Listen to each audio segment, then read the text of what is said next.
Renoir est difficilement classable. Il a appartenu à l'école impressionniste, mais s'en est assez vite écarté dans les années 1880. Plus intéressé par la peinture de portraits et le nu féminin que par celle des paysages, il élabore une façon de peindre caractéristique qui transcende ses premières influences. Fragonard, Courbet, Alfred Déoddec, Monet, puis la fresque italienne. Le conflit avec Degas, qui l'accuse d'embellir le monde et les femmes, sera permanent. Renoir assume en disant préférer peindre l'été plutôt que l'hiver. La carrière d'Auguste Renoir se compose de 6 périodes. La première, 1869-1876, l'impressionnisme avec la tonalité de bleu et de rose irisé. De 76 à 80, l'impressionnisme avec la tonalité de bleu et de violet soutenu. De 81 à 82, les voyages en Algérie et en Italie, juxtaposition violente de rouge, de vert et de bleu. De 83 à 88, la manière aigre ou période ingresque. De 89 à 95, la période nacrée, éclaircissement rose avec des jaunes lumineux et quelques touches de bleu, impression de luxe et de confort. Et la dernière, de 1903 à 1919, la période de Cagnes-sur-Mer, réduction de la palette avec omniprésence des roses et des ocres. Dans la période impressionniste d'Auguste Renoir, Renoir s'approprie un mode de représentation picturale qu'à l'été 1869, lorsqu'il travaille à la Grenouillère avec Monet, peignant l'animation de ce lieu de loisirs de la bourgeoisie parisienne avec des touches de couleurs rapides et vigoureuses, signifiées à l'extrême, des personnages à l'état d'esquisse, un art de la lumière rendu par des reflets mobiles, rendant ainsi compte de l'impression régnant dans ce lieu. La Grenouillère et quelques autres toiles datées de 1869 et 1870 affirment la composante essentielle de la peinture impressionniste, en particulier la division des tons. Sa recherche délibérée d'une clarté accrue par une couche légère de peinture apparaît dès 1872.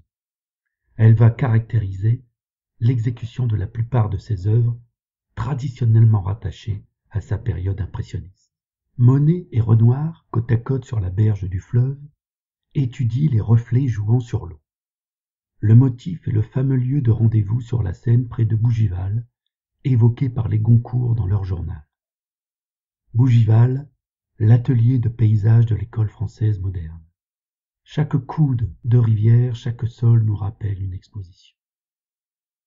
L'œil et la sensibilité de Monet créent ce tableau qui, par sa technique libre et fluide, sa touche rapide, large, ses contrastes de tons et de couleurs hardis, se présente comme la première œuvre impressionniste. Comparée à celle de Renoir, elle révèle plus de force, plus d'ampleur dans la composition. Comparée à celle de Renoir, elle révèle plus de force, plus d'ampleur dans la composition. La toile est envahie par la surface de l'eau, incitation à l'analyse de la vibration des reflets.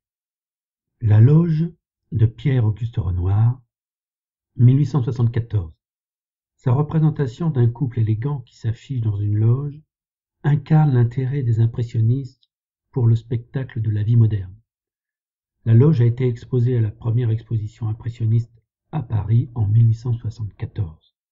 Les modèles sont le frère de Renoir, Edmond, et Nini Lopez, un modèle de Montmartre.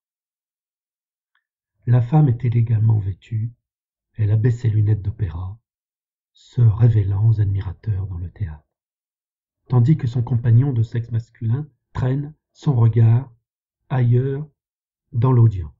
En se détournant de ce qui se passe sur scène, Renoir s'est plutôt concentré sur le théâtre comme une étape sociale où le statut et les relations étaient l'affichage public. Au cours du XIXe siècle, le théâtre à Paris était une industrie en pleine expansion, dominant la vie culturelle de la ville. Au moment de la loge, il a été estimé que plus de 200 000 billets de théâtre ont été vendus chaque semaine à Paris. Les théâtres étaient les lieux de l'élégance et de la mode. Le plein essor de la richesse des classes moyennes signifiait que les loges des théâtres prestigieux n'étaient plus l'apanage de la haute société. Dans les années 1870, les hommes lorgnés avec des lorgnettes surdimensionnées, les femmes d'âge moyen luttaient pour maintenir leur appel, les pères paradaient avec leurs filles élégantes, les visiteurs gauches des provinces émergeaient comme types dans les magazines hebdomadaires. L'intérêt pour le théâtre, et en particulier la loge, comme un espace pour l'affichage social, a également été exploité par l'industrie de la mode en plein essor. Auguste Renoir explore les différents points de vue comme des instantanés, comme la capture d'un regard fugace. La loge d'Auguste Renoir a été achetée pour 425 francs, fournissant à Renoir les fonds nécessaires pour payer son loyer.